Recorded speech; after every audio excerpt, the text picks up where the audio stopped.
Hi guys, welcome to my kitchen. Today I'm making pressure cooker meat and potato stew. Okay guys, I'm starting out in my Instant Pot Viva. I have set on the saute setting and it's preheating. And I have roughly 2 pounds of stew meat here that I dried off on some paper towel to get the excess blood and juices off of it.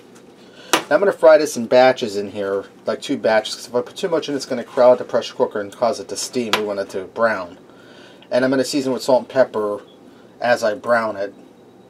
And while my pressure cooker is coming up to temperature to saute this, I just want to tell you guys really quick, we're getting hammered with that storm. Come here, Abby. Give my dog a piece of fat here. Here. We're getting hammered with that snowstorm that you've seen on the news heading up the East Coast. And I'd say it's coming down at the rate of 2 inches an hour. So we're probably up to about 5 or 6 inches by now. So this stew's going to go really good. Okay, my pressure cooker's pretty warm. I'm going to put some olive oil in here.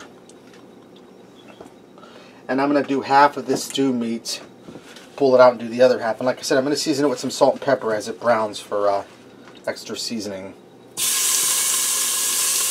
Okay, now that my beef cubes are nice and browned up, I'm going to add in 1 large onion I diced up. So we're going to get that down in there. And I'm going to allow this onion to saute for a few minutes in here with the beef till it starts to caramelize and soften up and pick up some of the beef flavor.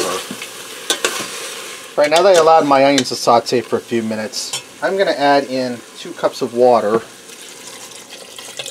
And I'm going to add in 2 10.5 ounce cans of French onion soup.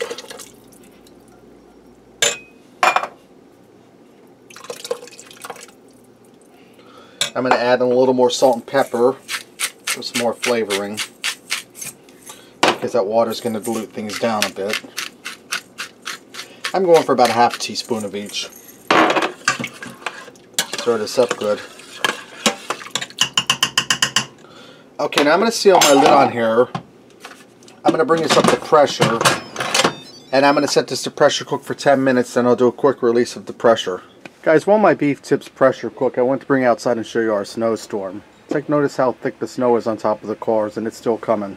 Alright guys, now that we're back inside where it's nice and warm, and I left this to do this quick release of the pressure, I'd say for seasoning I add about another teaspoon of salt to it.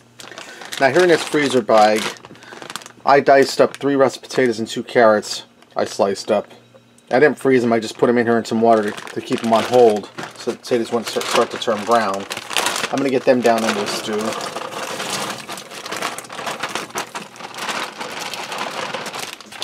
I'm going to go ahead and stir them in there.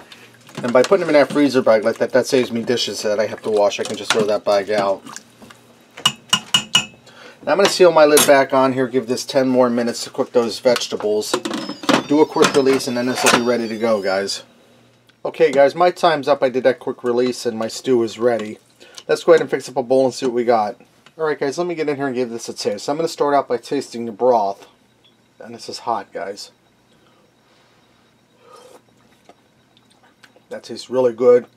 Tastes beefy from the beef, and the onion soup gives it a nice beefy sweet flavor. It takes a piece of that beef.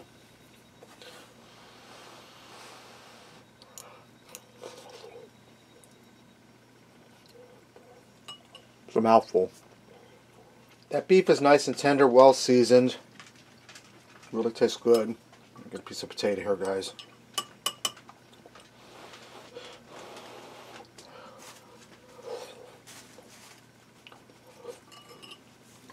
Potato.